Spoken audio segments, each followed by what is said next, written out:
is the video of the 73 Charger. It's dusty because I was sandblasting. Here's the door panels. Pretty clean. Carpet. I have this sill plate in the trunk. Kick panels. That one is in the trunk too. It's got 33,000 miles, slap shift, had aftermarket AC on it. He put a radio in it there. I know it's got two of them. I guess one's an AM, one's an FM. Seats are really nice. Carpet's all right. Probably be clean and be nice. He put shag carpet back here. Ceiling has a little mouse hole in it. I don't know. I think I might have that covered. There's also one here. All in all, interior is actually in pretty good shape. No cracks in the dash pad. Just that little, I don't know if that's like tape, something will come off or what. But I gave it a quick clean when I got it. There's no tears or nothing in the roof. Vinyl. I just set all that up there because I was working in the trunk. I found a rust hole here and repaired it. That's it actually right there beside it. Other than that, the trunk floor is actually really nice too. Car's in a bad position for me to get into the other side. I took the bumper, the 5 mile an hour bumper, whatever they're called, off. Paint's okay, probably be buffed. It is lacquer. It was painted at some point. I don't know when, but a good buff would probably really bring this thing out. The wheels were put on it and never ran. The rears were there. I was sandblasting the floor, getting ready to do the bottom of the car. The hood's already popped. Make this quick so I don't run out of space on my phone. When I got the car, it didn't have a front bumper. Well, it did. It was actually this one, but it wasn't on. I went and got bumper brackets for it and put it on. And the grills. This is the engine bay. It's all there. Motor's free. I started piecing things together, making sure I had it all. Power steering pump's there, alternator's there, distributor. I have the carburetor. I have the covers for the inner fender wells. I have the radiator. I have the condenser for the aftermarket air conditioning. There's the aftermarket air conditioning bracket, a manifold, drive shaft, and stubby exhaust that I made for it, so I could have something when I started it. The plan was to pull the nose off of it and when I pull the engine and paint the engine bay as well. And just leave the car grimy. I'm not sure about any electronics on it, how they would function.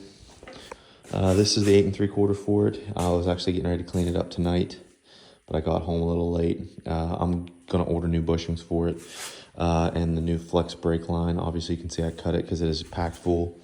The brake line for the front of the car is right here, from the rear to the front.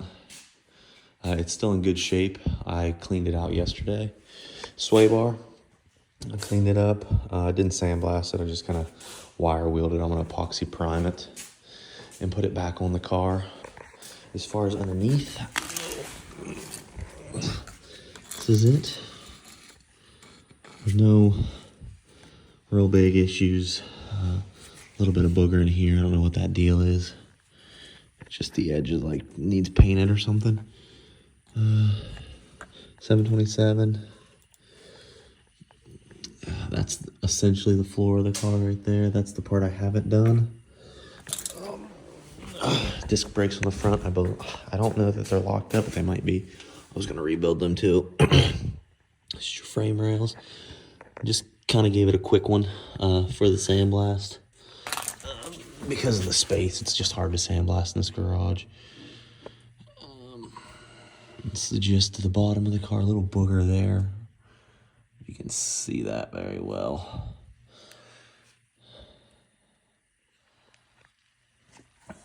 But go back to this so that you can see.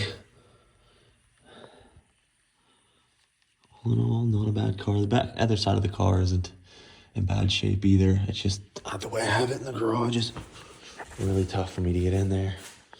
Try to give you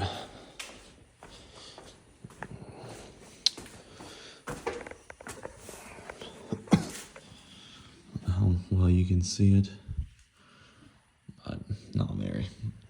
This car originally came with a flat hood. When the guy bought the car, he had a power bulge hood bought at the factory, or bought at the dealership, and painted it to match the car. So that's why this car has a power bulge hood. This is actually a Mopar hood. It's not just some aftermarket repop deal. He didn't have the 440 Magnum things on it, and I bought those. I have to get the nuts for him. But if you have any questions, let me know. I'm more than willing to answer any of them you got. Like I said before, I posted this car at 15,000 and had a bunch of interest in it, and I kind of got cold feet because I got excited about, building the car. I'm doing a 69 Camaro right now, so it's building two at one time is very expensive and time consuming. So my heart's obviously in the Camaro, but this thing wouldn't be bad to get going either. So it's a 440, real 440 SE Challenger 73. The bumper guards are taken off this one too. Bumper guards are off the back bumper because I feel like it looks a little bit better that way, but wasn't going to get too haywire with it. I got to get a new fuel tank for it because that fuel tank was bad. Getting a new fuel sender, cleaning up all the fuel lines, all the brake lines. I'd like to get the car at least stopping, but I can even get the car running possibly this summer and sell it then. But if somebody would want it the way it is, I would put the rear end in it, under it, paint it, and let it go that way too. But just let me know. Thank you.